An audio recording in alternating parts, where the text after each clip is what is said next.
Easily two of the hottest phone itong 2023. Itong Infinix Note 30 VIP and si Tecno Camon 20 Pro 5G. Two very powerful device at below 15,000 pesos. But which one nga ba talaga ang dapat mong piliin? In this video, pag-usapan natin kani-kanilang mga advantages and disadvantages plus meron ako i-reveal sa inyo sikreto dito sa dalawang phone na ito. So don't you go away after this quick intro.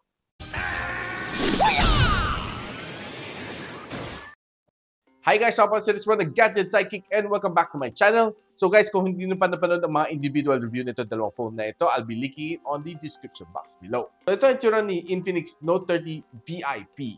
And ito ang itsura naman ni Tecno Camon 20 Pro 5G.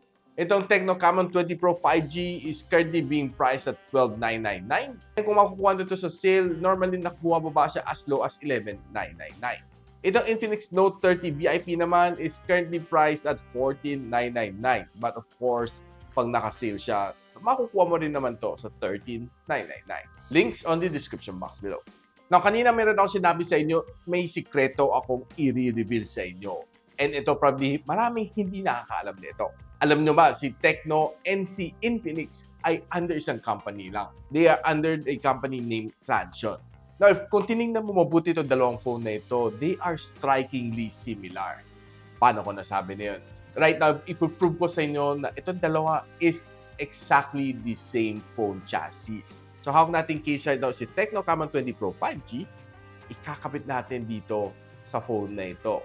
And papakita ko sa inyo na it's exactly the same. Yan. So, ang bilis doon ay pasok itong butas niya para sa volume rocker and power button. Saktong-sakto din ang butas niya dito sa ilalim. Kahit dito sa taas, medyo lihis lang ng sobrang kunting-kunti lang. And ang kanyang fitting is exactly the same. Hindi siya mas angat, hindi rin siya kulang. Saktong-sakto, yakap na yakap itong case na ito. Except lang siguro yung kanyang design dito. But of course, kanya-kanyang design, so hindi na pwedeng kopyahin yung design ng isa. But basically, yung kanyang chassis is the same. So we'll do the other one din. Ito ang case si Infinix Note 30 VIP. Ikakapit natin dito sa Tecno. Observe. Clip. Oh, pasok agad. Walang problema. Ang kanyang volume rocker and power button placement. Sa ilalim, walang problema. Sa ibabaw, wala rin problema. And of course, yakap na yakap din ang kanyang phone case. So, wala kang magiging problema when you're using it. Pwede mo silang balik rin, Wala kang problema. Ano guys, believe na kayo na pareho silang dalawa?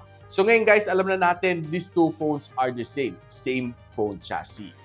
And ang price difference nila is 2,000 pesos.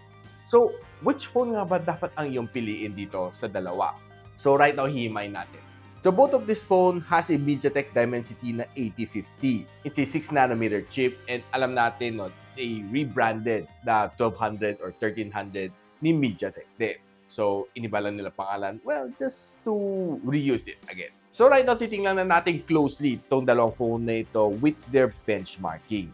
So, titingnan na natin sa Antutu benchmark kung who has the better score. Now, hindi naman kalayuan ang kanilang score. Itong Tecno Camon 20 Pro 5G has a better overall na score over si Infinix Note 30 VIP. So, kita natin this one has 702,000. Ito, 675,000. Now, kung binake naman natin, makikita natin na pagdating sa GPU, doon naglamang ng husto itong phone na ito.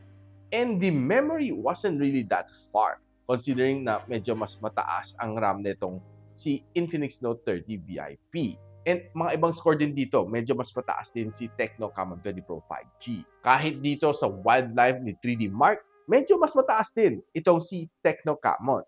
Kita natin sa average frame rate, si Tecno Camon naka 27.3. And ang average frame rate ni Infinix Note 30 VIP is 26.6. Kaya sa Geekbench, medyo mas mataas ang bahagya din si Tecno Camon 20 Pro 5G.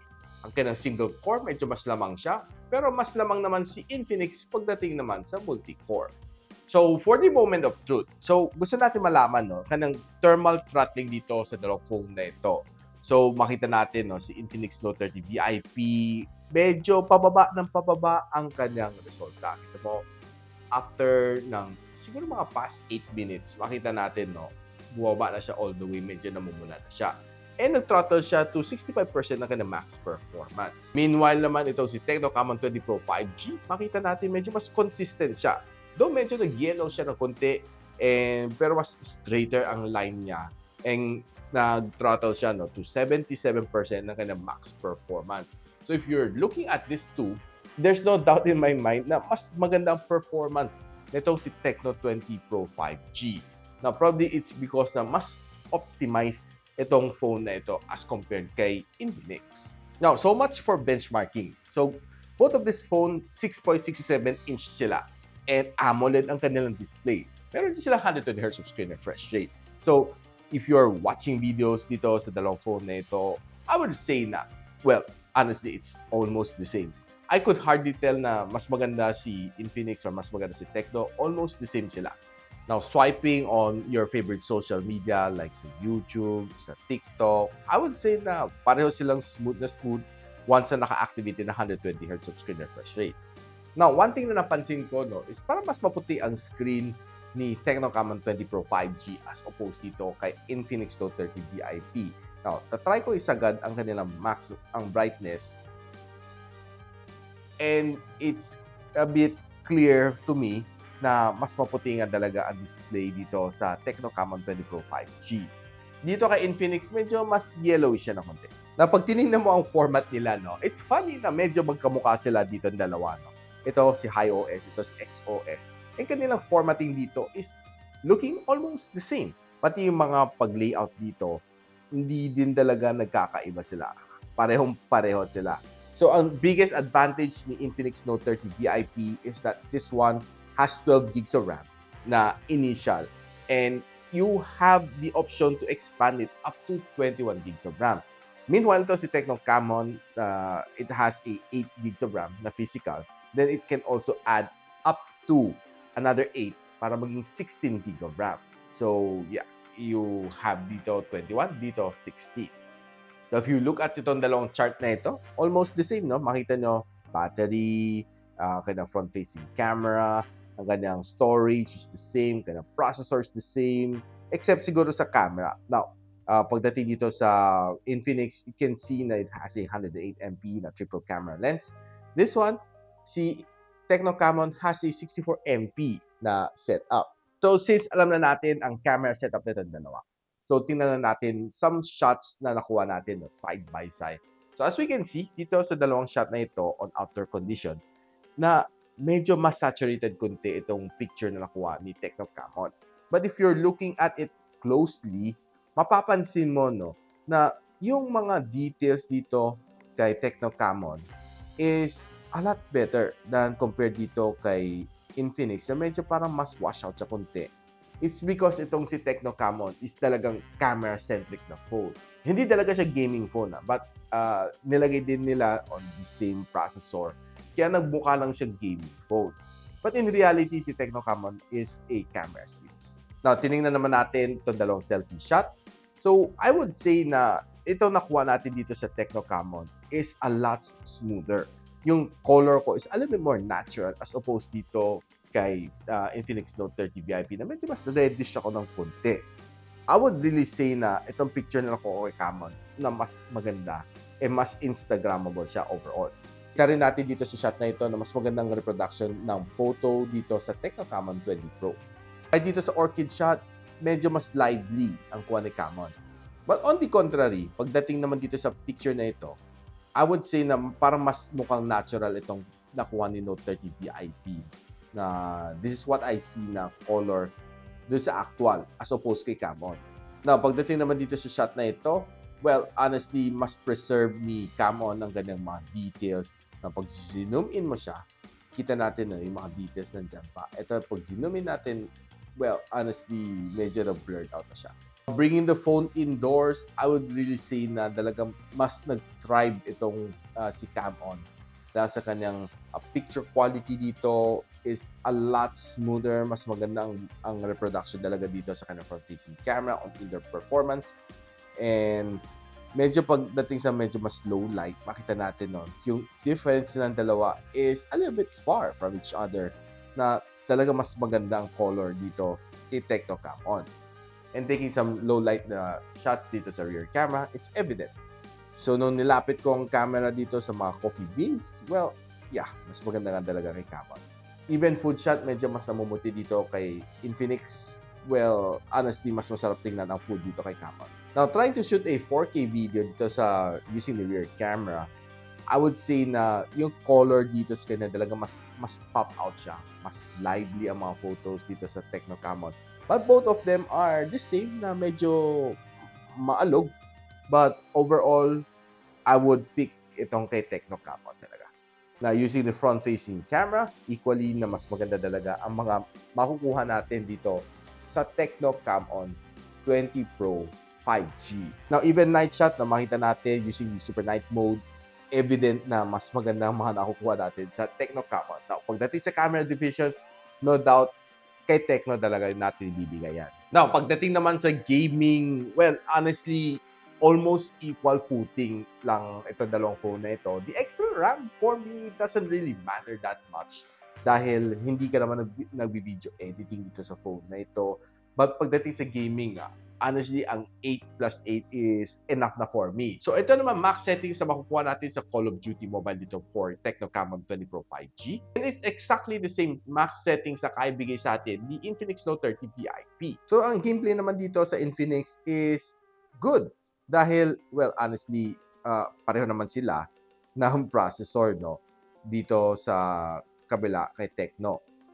And ang gameplay naman dito sa Tecno Camon 20 Pro 5G is the same. Ito naman ang max settings na kaya natin ma-achieve dito sa Tower of Fantasy on both sa Camon and sa Infinix Note 30 VIP. And here's a quick sample gameplay na nalaro natin dito sa Tower of Fantasy. And honestly, I would say na okay naman siya. Though there are times na feeling ko medyo bumabagal siya ng konti, nagkakaroon siya ng konting frame drops. But overall experience is okay. Pwede mo naman babagot yung settings. Right now kasi naka-all high settings tayo. Kaya medyo mafe-feel mo na may konting lag and konting frame drops. But overall, the experience is definitely okay. Pagdating naman sa Genshin Impact, sinet ko rin naman sila pareho sa maximum graphics and 60 frames per second. And playing the game naman is quite okay naman. But there are times na after mga 15 minutes to 30 minutes, mafe-feel mo talaga medyo naglalag siya ng konti. But of course, di mo maiwasan dahil this one, medyo hindi siya masyadong optimized, no? Dahil sobrang graphics intense nito. But personally, I think na itong game na ito, okay naman siya. Si Genshin Impact, kaya na may handle nitong Dimensity na 8050. Just that, wag mo lang sasagarin siya ng sobra-sobra. But just for demonstration purpose, kasi nagad natin ito gusto.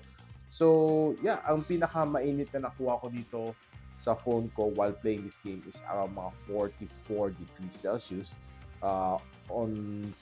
Dito sa Note 30 VIP and around mga 43 degrees Celsius naman sa Tecno Camon na 20 Pro 5G.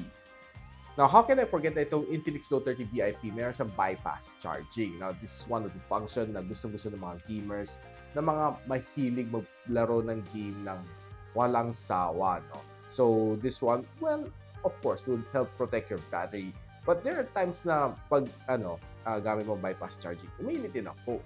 Now, so the highest na natala ko dito sa phone ito while playing Genshin Impact for non-stop, mga 1.5 oras, nakakuha ko na at around mga 46 degrees Celsius. Nabalita ko rin sa ating kaibigan si Capcom Tech na nakapagtala siya ng 49 degrees Celsius while using the bypass charging dito sa Infinix Note 30 VIP, which is a definitely no para sa akin. Mainit na yung 49. So after natin mapag-usapan itong dalawang phone na ito, binreakdown natin lahat from gaming to photo to charging to display. Ano napili nyo dito sa dalawa? Probably ang tanong mo sa akin is yung additional 2K pesos worth dito sa Infinix Note 30 VIP. Now, ako personally, happy na ako dito sa Tecno Camon 20 Pro 5G dahil it has a better camera. It can give me the same gaming performance na nakukuha ko dito sa Note 30 VIP. But yes, I know na a little bit slower ang charging at 33 watts. So, para sa wireless charging and bypass charging. But personally, I can live without those. But if you're somebody who wants, well, a better na memory na pwede kayo makapag-video edit din dito sa phone na ito, and you want to experience the wireless charging capability, and you want a bit faster charging with a bypass charging while gaming, si Infinix Note 30 VIP would definitely be for you. But personally, feel ko na mas better value makukuha mo dito sa Tecno 20 Pro 5G at 11,999. Kaya guys, ano tingin niyo? Let me know on the comment section below. And if you like this video guys, don't forget to like, subscribe, and of course, hit nyo na rin bell icon para hindi nyo ma-miss mga future uploads dito sa aking channel. And so, ako para si Richmond, and you're watching Gadget Sidekick. What's up? Like and subscribe to my channel. Don't forget to hit that notification bell. For one of my latest uploads, click the dito. And for one of my popular uploads, click here.